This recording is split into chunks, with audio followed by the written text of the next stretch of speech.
Hello అండి, అందరికీ నమస్కారం. అయితే మా జగన్ అన్న మళ్ళీ ప్రెస్ మీట్ పెట్టి గవర్నమెంట్ ల్యాండ్ ఏంటో, గవర్నమెంట్ ఆ బిల్డింగ్లు ఏంటో ఆదాయం మటుకు ప్రైవేట్ వాళ్ళకి పోతుంది. ఇదేందో నాకు అర్థం కావడాల. ప్రజలని చంద్రబాబు నాయుడు బిర్యానీ పెడతానని చెప్పి ఏది పెట్టకపోయా అనేసి మా అన్న మాట్లాడుతున్నాడు. బా, ఏం మాట్లాడతావన్నా అసలు, నీకు నీవే సాటి, నీకు ఎవరు లేరు పోటీ. సరే, ఆ తర్వాత మళ్ళీ ఏదో మాట్లాడుతున్నావు.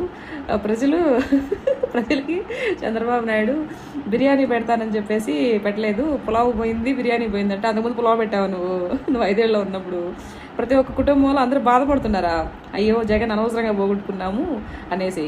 వచ్చాకనే అందరినీ పంపించేస్తావా? ఏడికి పంపించేస్తావన్నా? కొంచెం సీక్రెట్ చెప్పరా? అదే చెప్పవా? ఓకే. అయితే నేను చెప్పినా నీకు, అన్న నువ్వు ప్రతిసారి వస్తావు, ప్రెస్ మీట్ పెడతావు, ఇలా జోక్ జనరేట్ అయిద్దని ఆల్రెడీ చెప్పినా నీకు. మంచిగా చాలా బాగుంటుంది అన్న. అసలు మన యాక్టర్ బ్రహ్మానందం గారికి మించిపోయినావు అన్న నువ్వు, అసలు సూపర్. అయితే నువ్వు చెప్పిన దానికి నేను కూడా ఒక చిన్న ఇది చేస్తాను, క్వశ్చన్ వేస్తాను, సమాధానం చెప్పు. మనం జస్ట్ పనులు చేయడమే, సమాధానం చెప్పడం మనకు తెలియదు కదా. ఓకే, అయినా విను. ఇప్పుడు మా అయితే పంట పొలాలు ఉన్నాయో, మా భూముల మీద పాస్బుక్ల మీద నీ పేరు ఎందుకు వేసుకున్నావన్నా? దీన్ని ఏమంటారు చెప్పు?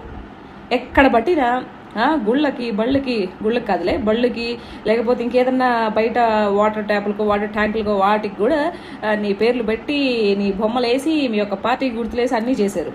దాన్ని ఏమంటారన్నా? దాన్ని ఏమంటారు తెలుసా? అయితే మళ్ళీ ఇంకొకటి కూడా విన్నాను ఇవాళ మార్నింగు. తమరు ఏదైతే ఫుడ్ 5 ఏళ్లలో ఉన్న ముఖ్యమంత్రిగా ఉన్నప్పుడు మధ్యాహ్నం లంచ్ 75,000 అంటే కదన్నా. నేను ఇవాళ మార్నింగ్ విన్నాను అనమాట, చూసి షాక్ అయ్యాను. అది 75,000 ఫుడ్ తిన్నావు నువ్వు అని చెప్పేసి. ఆ లెక్కన రోజుకి 1.5 లక్షన్నా.